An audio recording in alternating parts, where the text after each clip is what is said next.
La nieve caía afuera no como un adorno de Navidad, sino como una mortaja densa e implacable. Desde la ventana de su pequeño apartamento, situado incómodamente sobre el café que había heredado de sus padres, Camila Torres observaba la plaza de Villa de los Nevados desaparecer bajo el blanco. En el bolsillo de su delantal, el papel frío y oficial de un aviso de desalojo parecía quemarle la piel, una promesa cruel para el nuevo año.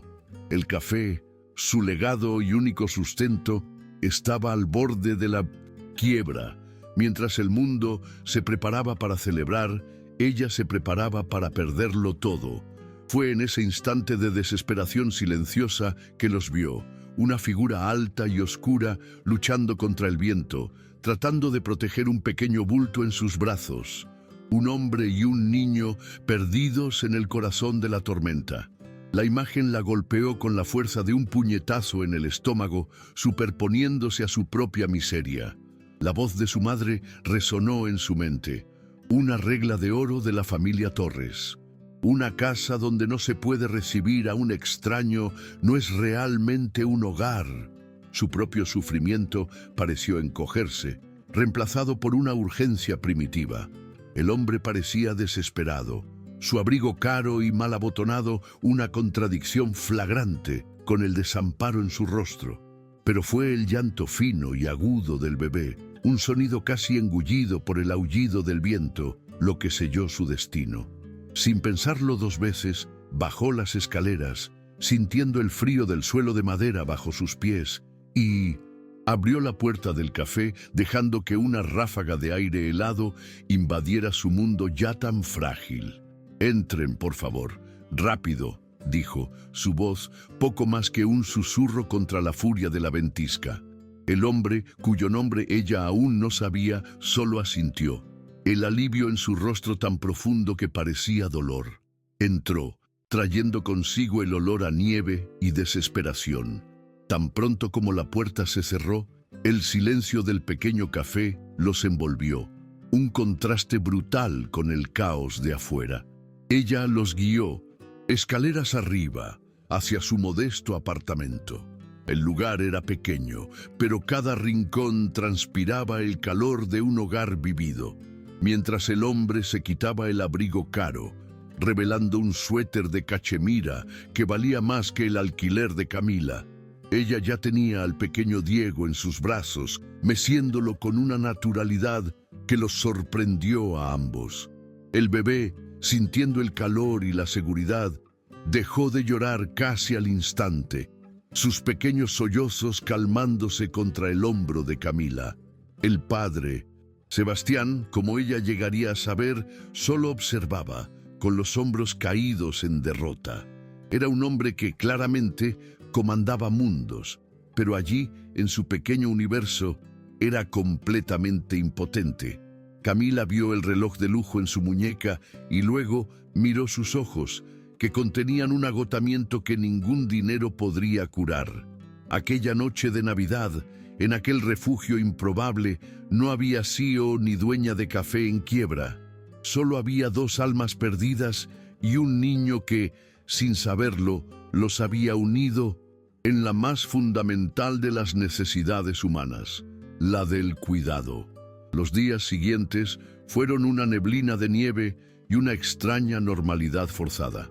La tormenta no dio tregua, aislando a Villa de los Nevados del resto del mundo y atrapando a los tres en aquel apartamento. Lo que podría haber sido un desastre, sin embargo, se transformó en una rutina frágil e inesperada. Sebastián, para sorpresa de Camila, resultó ser sorprendentemente útil. No entendía nada de bebés, pero entendía de máquinas. Con una paciencia que ella no imaginaba que poseyera, desmontó y reparó la vieja máquina de café expreso, cuyo motor carraspeaba desde hacía meses. Ella lo observaba, fascinada por la forma en que sus manos grandes y cuidadosas trabajaban, tan diferentes del ejecutivo perdido que había llegado. «Mi abuelo era mecánico», confesó un día, con una media sonrisa triste. Él decía que todo lo que está roto se puede arreglar si tienes las herramientas adecuadas y paciencia. La frase quedó flotando en el aire entre ellos, cargada de un significado mucho más profundo. En aquellos días no eran extraños, eran cómplices. Mientras él arreglaba las pequeñas cosas que se rompían en el apartamento, una bisagra suelta, una pata de silla tambaleante, Camila sentía que algo se arreglaba también dentro de ella. La ansiedad por el aviso de desalojo todavía estaba allí, pero ahora era un ruido de fondo, ahogado por la presencia constante y tranquilizadora de aquel hombre misterioso y su hijo. Una tarde, para ahuyentar el frío, Camila decidió enseñarle la receta de chocolate caliente de su abuela. No la versión en polvo, sino la de verdad, con barras de chocolate amargo y un toque de canela. La cocina minúscula los forzó a una proximidad íntima, sus codos rozándose mientras él removía la leche en la olla. «Más despacio o se quemará», le instruyó, colocando su mano sobre la de él para guiar el movimiento. En el instante en que sus pieles se tocaron, una chispa, una corriente eléctrica innegable, pasó por ambos. Se miraron, y el mundo pareció detenerse por un segundo. El olor a chocolate y canela llenó el aire, pero era la tensión entre ellos lo que era verdaderamente embriagador. Fue en aquel momento de pura e inesperada conexión que Camila sintió su corazón abrirse de una forma que ella pensaba haber olvidado. Aquel hombre no era solo una carga, sino alguien que veía el valor en ella, en su vida sencilla. Historias como esta, sobre encuentros que desafían la lógica y lo transforman todo, son la razón por la que existimos. Si crees en el poder de estos momentos, suscríbete al canal para no perderte el desarrollo de este viaje que solo se vuelve más intenso a partir de aquí. En aquel instante, Camila se permitió soñar que tal vez, solo tal vez, aquel refugio en la tormenta podría ser algo más. La llegada de su tía Esperanza al quinto día, cuando la nieve finalmente dio una tregua, rompió el hechizo. Esperanza era una mujer pequeña, pero con una mirada que veía a través de las personas. Entró en el apartamento, analizó la escena, su sobrina sonrojada, el hombre guapo y el niño durmiendo serenamente, y su rostro no demostró sorpresa, solo una profunda y sabia curiosidad. Abrazó a Camila con fuerza y luego extendió la mano hacia Sebastián. Esperanza se presentó, tía de ella y por lo visto la niñera sustituta, bromeó, pero sus ojos nunca dejaron el rostro de él, estudiándolo con una intensidad que lo incomodó. Más tarde, mientras Sebastián jugaba con Diego en la alfombra de la sala, Esperanza acorraló a Camila en la cocina. «Cuidado, mi niña», susurró, su voz suave pero firme. «No dudo de tu bondad, y veo que no es un mal hombre, pero hay un dolor en él que es más antiguo que esta tormenta. Sus ojos gritan una historia que su boca no está contando». Camila quiso protestar, defender la frágil paz que había construido, pero sabía que su tía tenía razón. Había un océano de secretos detrás de la sonrisa cansada de Sebastián, y ella estaba empezando a tener miedo de ahogarse en él. La verdad, cuando llegó, no fue en una confesión susurrada en medio de la noche, sino a través de un trozo de plástico. Aquella noche, mientras cambiaba la ropa de Diego, que dormía profundamente en su cama, la manga de su pequeño pijama se subió. En la muñeca del bebé había una pulsera de hospital, de esas que no se quitan fácilmente. Camila nunca la había notado antes.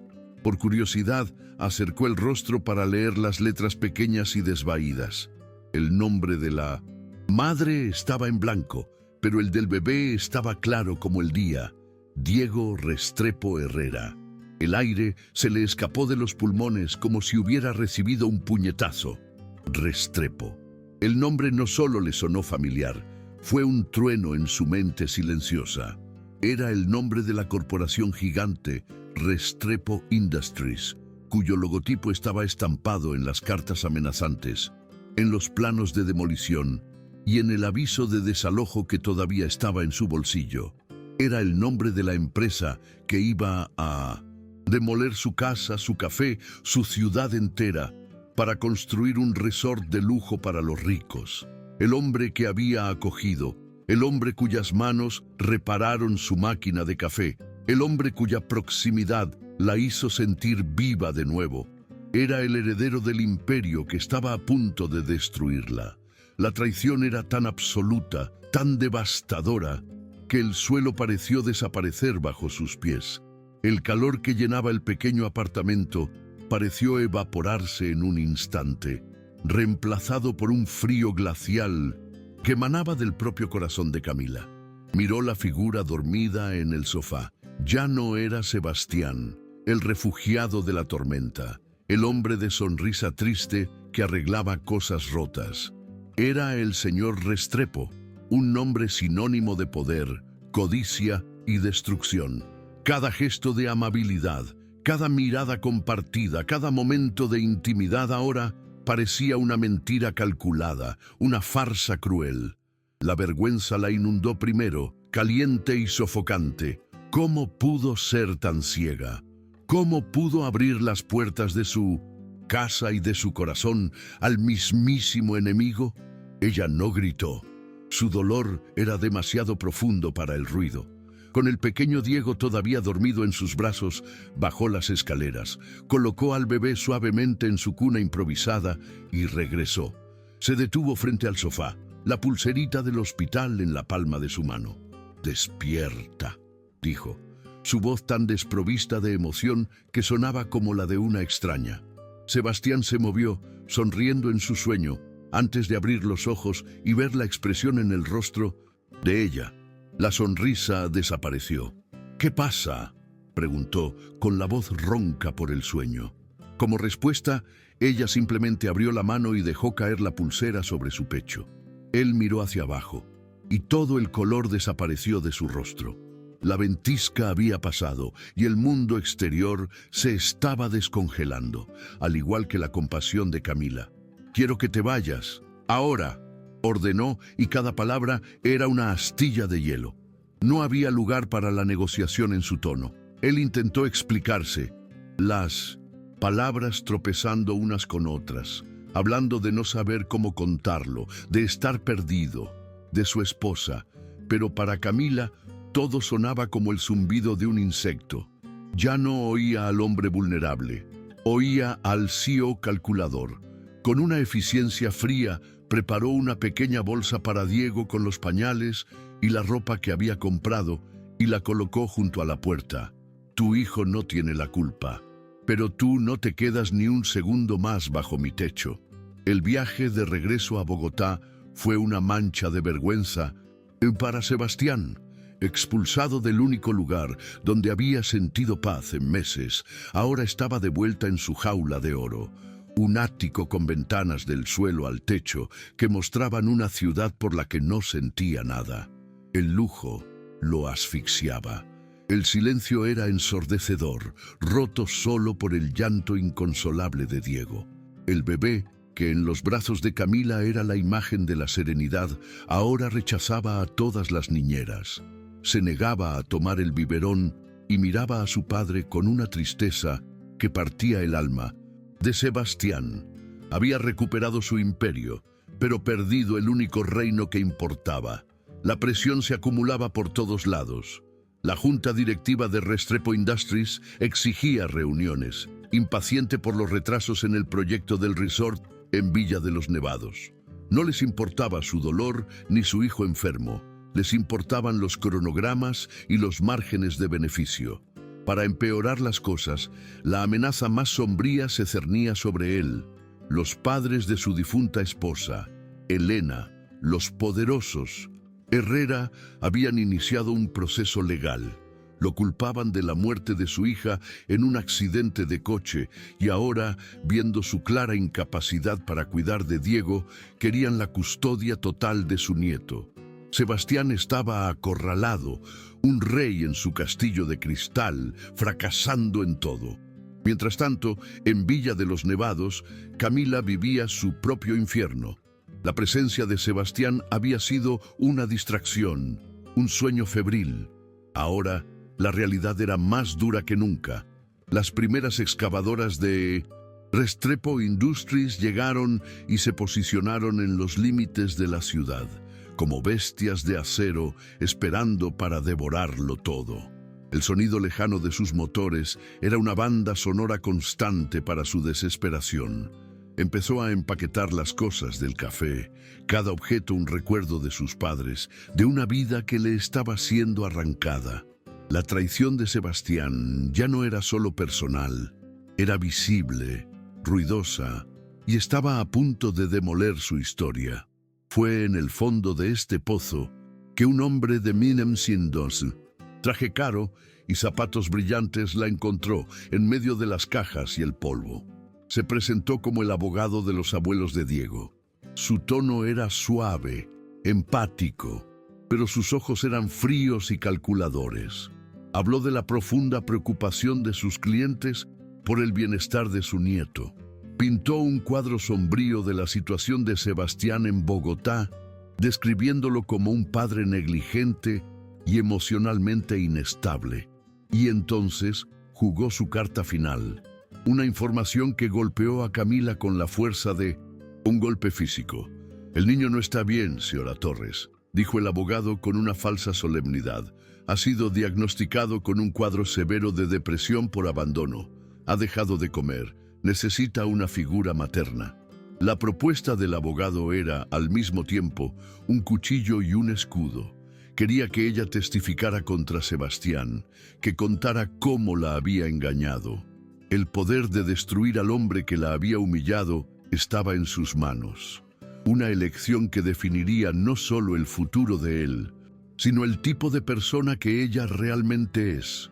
Y si quieres descubrir qué camino eligió, si la venganza o la compasión hablaron más fuerte, quédate con nosotros y suscríbete al canal, porque el alma de esta historia está a punto de ser revelada. La palabra abandono resonó en la mente de Camila, ahogando todo lo demás. Venganza, justicia, orgullo herido. Todo eso se volvió pequeño, insignificante ante la imagen de un bebé enfermo de tristeza. Diego, el pequeño Diego, que durmió en sus brazos, cuya sonrisa desdentada había iluminado sus días más oscuros. Podía odiar al padre, podía despreciar al mentiroso, pero su amor por el niño era una verdad inquebrantable, la única cosa real que quedó de aquella tormenta. Su dolor era el dolor de ella. Su abandono era su responsabilidad. Ella no podía ser la figura materna que lo abandonó. En ese momento, una claridad feroz se apoderó de ella. Su lucha ya no era por un café o por una casa, era por un niño. Miró al abogado, con los ojos secos y determinados. «No seré su arma», dijo, con una calma que lo sorprendió. Después de que él se fuera, frustrado, Camila tomó su decisión. Fue al cajón donde guardaba sus ahorros, el poco dinero que le quedaba para empezar una nueva vida. Lo tomó todo. No era mucho, pero era suficiente para un billete de autobús. No era un acto de perdón hacia Sebastián, era un acto de rescate. Iba a Bogotá, no para confrontar al padre, sino para salvar al hijo. Bogotá la recibió con la indiferencia de una metrópolis gigante y gris. Para una mujer acostumbrada al silencio de las montañas, el ruido y la prisa de la ciudad eran un ataque a los sentidos. Siguiendo la dirección que le había arrancado al abogado, se encontró frente a un rascacielos de vidrio y acero que parecía perforar las nubes. Era un monumento a la riqueza y al poder, todo lo que ella despreciaba. Con el corazón martilleando contra sus costillas, no de miedo, sino de una determinación fría, entró en el lujoso vestíbulo y anunció su nombre al portero. La vacilación en el rostro del hombre fue clara, pero la mención del nombre de Sebastián Restrepo le hizo coger el interfono. La subida en el ascensor panorámico fue vertiginosa. Veía la ciudad extenderse abajo, un monstruo de hormigón tan diferente de su mundo. Cuando la puerta del apartamento se abrió, Sebastián estaba allí, pareciendo una sombra del hombre que había conocido. Estaba más delgado, con ojeras profundas y una expresión de asombro y pavor. Claramente esperaba a cualquiera, menos a ella.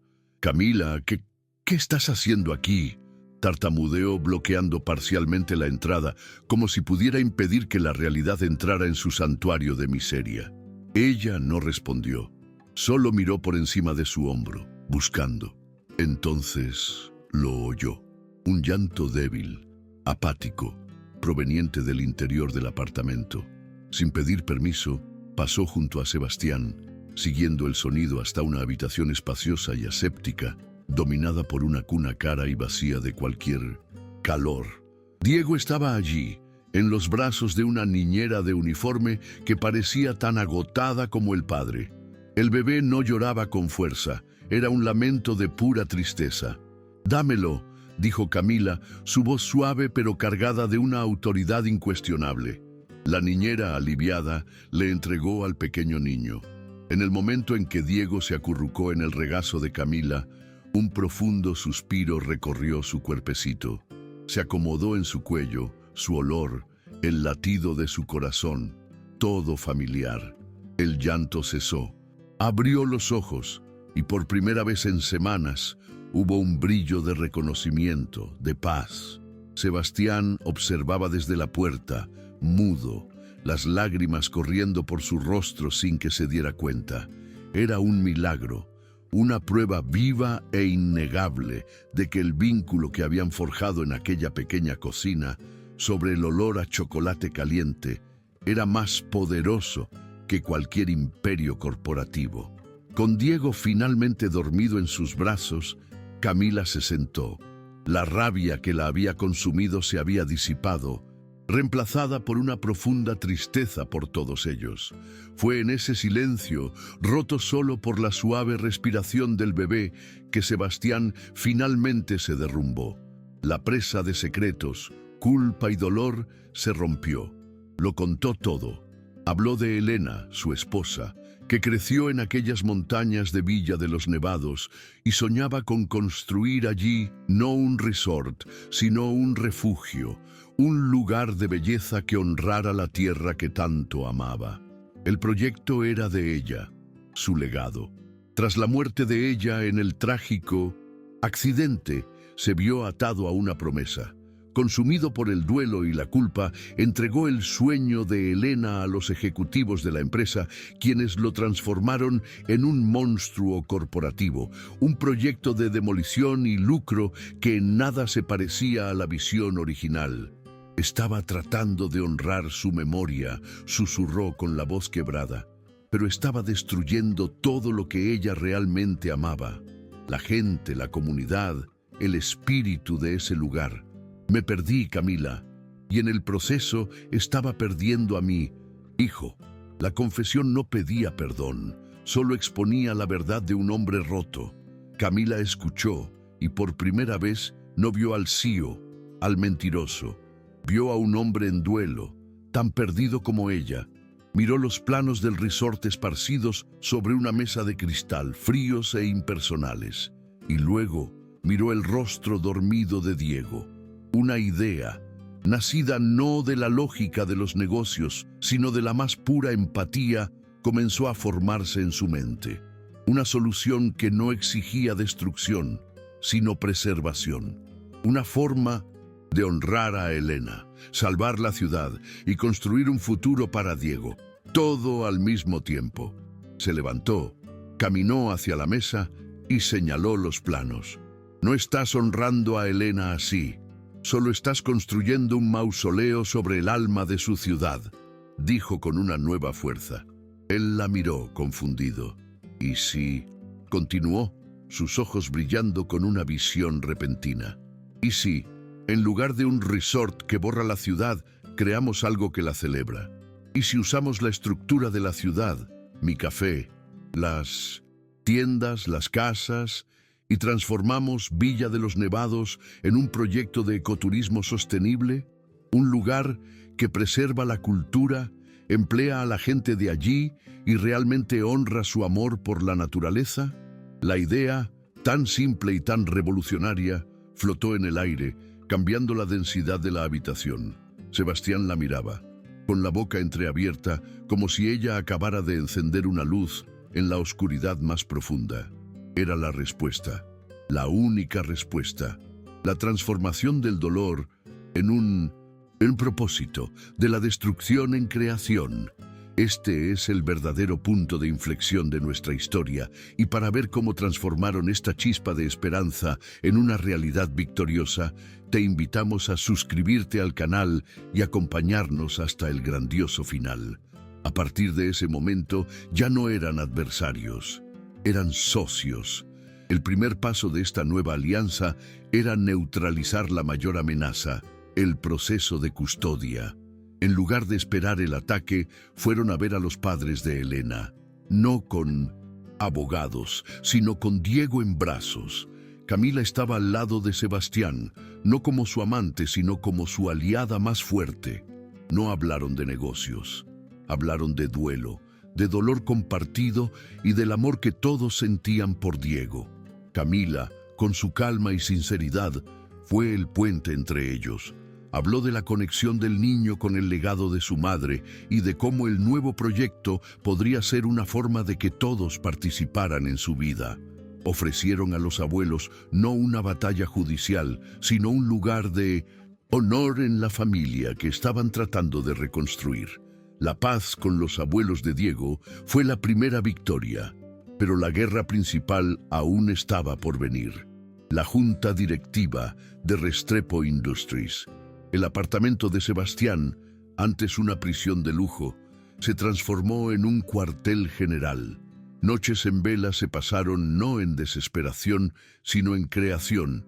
Hojas de cálculo y proyecciones financieras se mezclaban con mapas dibujados a mano de Villa de los Nevados, con anotaciones de Camila sobre cada familia, cada tradición, cada potencial. Él aportaba el lenguaje de los negocios, ella el alma del proyecto. Se movían en una sincronía perfecta, la unión de la mente y el corazón, construyendo una defensa para la ciudad que amaban. Llegó el día de la presentación. La sala de juntas era exactamente como Camila la había imaginado, larga, fría y dominada por una mesa de caoba pulida que reflejaba los rostros severos de los directores. Eran hombres acostumbrados a hablar de miles de millones como si hablaran de centavos. Hombres para quienes una ciudad como la suya era solo una mancha en el mapa, un obstáculo para el progreso. Sebastián, con un traje impecable pero con una nueva luz en los ojos, comenzó la presentación con los datos, la lógica, los números que esa gente entendía. Mostró la viabilidad, la sostenibilidad y el potencial de mercado del nuevo modelo. Pero fue cuando Camila se levantó para hablar que la atmósfera en la sala cambió. No llevaba un traje caro, sino el mismo delantal que usaba en su café, un símbolo de quién era. No habló de ROI ni de métricas de engagement. Habló del olor del pan horneándose en la panadería del señor Mateo, de las historias que los ancianos contaban en la plaza, del legado de sus padres y de un tipo de riqueza que no puede ser contabilizada en un balance. Les contó la historia de un bebé que solo encontró la paz en los brazos de una comunidad. No estaba vendiendo un proyecto, estaba defendiendo un hogar. Su pasión era tan auténtica, su visión tan clara, que los rostros de piedra alrededor de la mesa comenzaron a mostrar fisuras. Les hizo recordar que detrás de cada número había una vida humana. Cuando terminó, el silencio era pesado. La discusión que siguió fue acalorada. Los defensores de la línea dura argumentaron que era un riesgo, una desviación sentimental del plan original lucrativo. Por un momento, pareció que la lógica fría vencería, pero entonces uno de los directores más antiguos, un hombre que había conocido al abuelo de Sebastián, el mecánico, golpeó la mesa. Dios mío, ¿Estamos discutiendo la construcción de otro resort de lujo o la oportunidad de construir un legado?, cuestionó. La votación fue tensa, con cada voto contándose en voz alta. El destino de Villa de los Nevados, de Camila, de Sebastián y de Diego se estaba decidiendo por un levantar de manos en aquella sala estéril. El resultado fue el más ajustado posible. Por un único y decisivo voto, el proyecto de ecoturismo fue aprobado. El sonido del martillo del presidente confirmando la decisión fue el sonido más dulce que Camila había oído jamás. Ella y Sebastián se miraron, y en esa mirada no solo había alivio, sino la certeza de que juntos eran inquebrantables. La verdadera batalla había sido ganada. Aquella victoria en la sala de juntas, sin embargo, fue solo el comienzo. El verdadero trabajo, el trabajo de construir, comenzó al día siguiente. No con el ruido de excavadoras demoliendo, sino con el sonido de martillos reparando, de conversaciones planificando, de toda una comunidad uniéndose. Los meses se convirtieron en años. La promesa en el papel se levantó lentamente, ladrillo por ladrillo, no como un proyecto impuesto, sino como un sueño colectivo. Restrepo Industries proporcionó el capital, pero fueron las manos y los corazones de la gente de Villa de los Nevados los que lo hicieron real. 5 años después, la cámara ahora sobrevuela una Villa de los Nevados transformada. Donde antes había el miedo a la demolición, ahora hay vida vibrante. Las fachadas de colores de las casas han sido restauradas, cada una albergando una pequeña posada, una tienda de artesanía o un restaurante familiar. Turistas de todo el mundo caminan por las calles de piedra, no como invasores, sino como invitados, aprendiendo sobre la cultura local, participando en talleres y maravillándose con la belleza preservada de las montañas.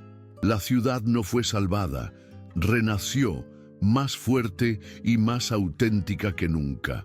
El Café de los Sueños, el antiguo café de Camila, es ahora el corazón palpitante del complejo.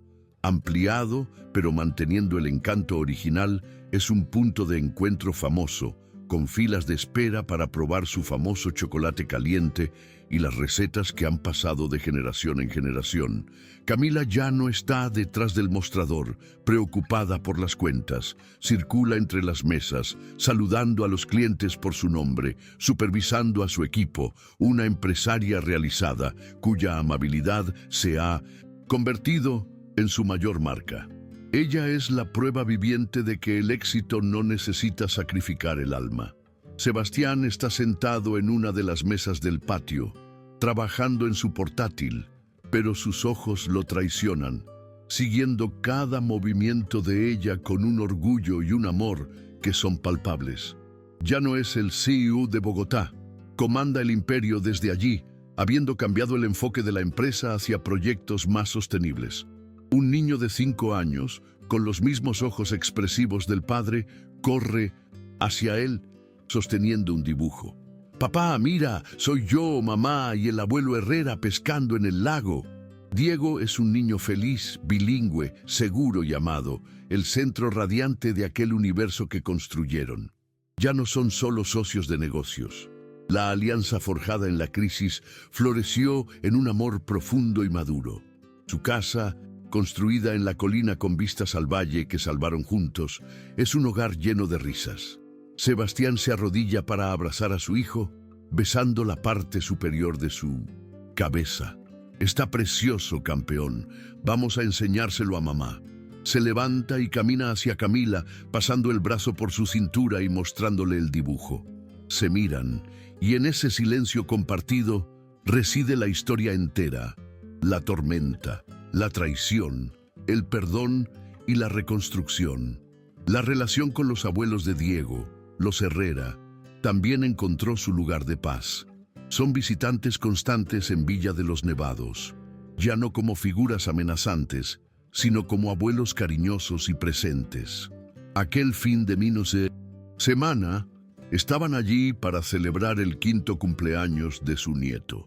Mientras Sebastián y el señor Herrera enseñaban a Diego a volar una cometa en el gran campo abierto que antes habría sido el aparcamiento del resort, la señora Herrera se sentó con Camila en la terraza del café.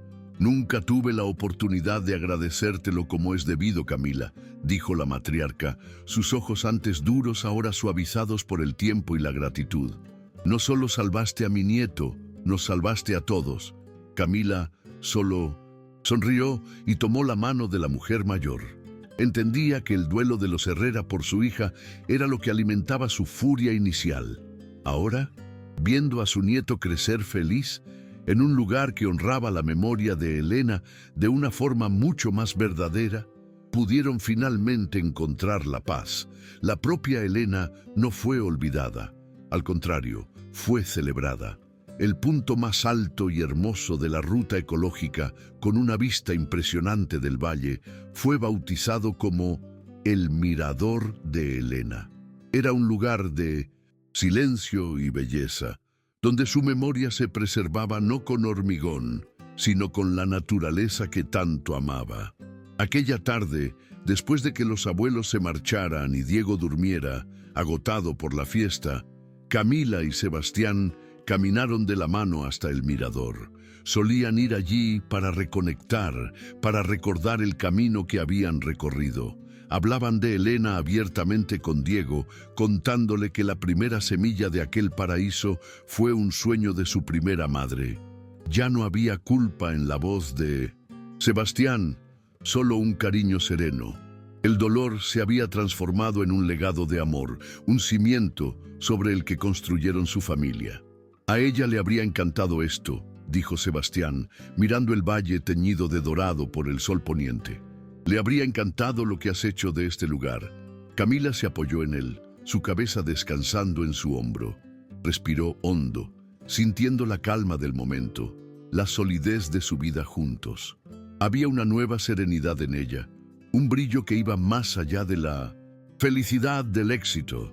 «Tengo algo que contarte», susurró, y había un tono de alegría contenida en su voz que hizo que el corazón de él se acelerara. Ella tomó la mano de él y la llevó hasta su vientre. «Diego va a tener que aprender a compartir el puesto de príncipe de la casa», dijo con los ojos llorosos. «Vamos a tener un bebé». La reacción de Sebastián fue de puro y abrumador asombro, seguido de una ola de alegría tan intensa que lo dejó sin palabras. La abrazó, levantándola del suelo en un giro, sus risas resonando por el mirador.